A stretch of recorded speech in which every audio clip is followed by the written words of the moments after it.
Hi friends, இன்றைக்கி நம்ம வீடியோவில் முக்கியமான விஷயத்தை பற்றி தான் பேச போகிறோம். நம்ம உடம்புல ரத்தத்தோடைய அளவு எவ்வளோ இருக்குது அப்படிங்கிறத தெரிஞ்சுக்க போகிறோம்.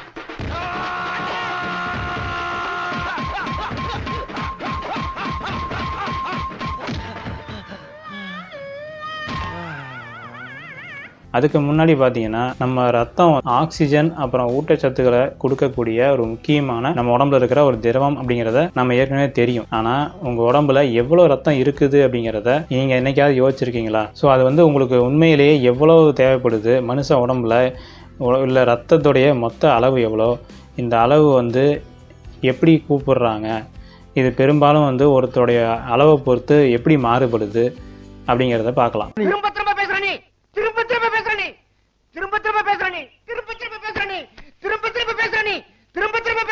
பெரியவங்களில் ஒவ்வொரு கிலோ உடல் எடையிலையும் சராசரியாக பார்த்தீங்கன்னா 65லேருந்து 70 மில்லிலிட்டர் வரைக்கும் ரத்தம் இருக்குது. இது ஒரு நபருடைய மொத்த எடையில் 7% ரத்தத்தை உருவாக்குது.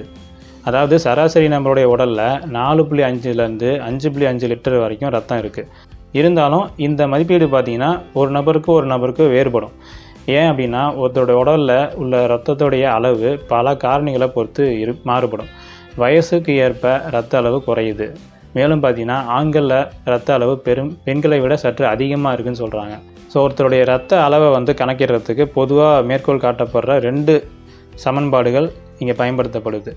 அதில் ஒன்று நாட்லரின் சமன்பாடு. இது ஒருத்தருடைய உயரம், எடை, அப்புறம் பாலினத்தை இணைச்சி இரத்த அளவை மதிப்பீடு செய்கிறாங்க. அதே சமயம் லெமன்ஸ் பிரென்ஸ்டீன் டாட்ஸ்கி அப்படிங்கிற சமன்பாடையும் யூஸ் பண்ணுறாங்க. அதிக உடல் எடை கொண்ட நோயாளிகளுக்கு ரொம்ப துல்லியமான மதிப்பீடை வழங்க பிஎம்ஐ அப்படிங்கிற அமைப்பை பயன்படுத்துகிறாங்க. ஒருத்தருடைய உடம்பு அதிக அளவு ரத்தம் இருக்கிறது சிறிய இரத்த இழப்பை தாக்கத்தை குறைக்குது. மனுஷ உடலில் மொத்த ரத்தத்துடைய அளவில் 15% வரைக்கும் இழப்புகள்லேருந்து குறைஞ்சபட்ச விளைவுகளை இது அனுமதிக்குது.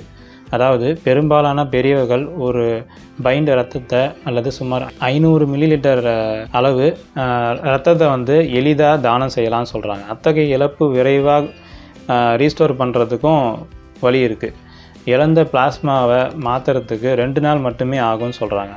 மேலும் பார்த்திங்கன்னா இரத்த சிவப்பணுக்கள் 2 வாரங்களுக்குள்ள திரும்பவும் புதுசாக உருவாக்கப்படுது. இருந்தாலும் இரத்தத்துடைய அளவு குறிப்பிடத்தக்க அளவு குறையுது. மேலும் 40%க்கும் அதிகமான இழப்பை பொதுவாக உயிருக்கு ஆபத்தாக இது இருக்குது. ஸோ இந்த தகவல் உங்களுக்கு யூஸ்ஃபுல்லாக இருக்குன்னு நினைக்கிறேன். இந்த தகவல் உங்களுக்கு பிடிச்சிருந்தால் மறக்காமல் லைக் பண்ணுங்கள், ஷேர் பண்ணுங்கள், கமெண்ட் பண்ணுங்கள்.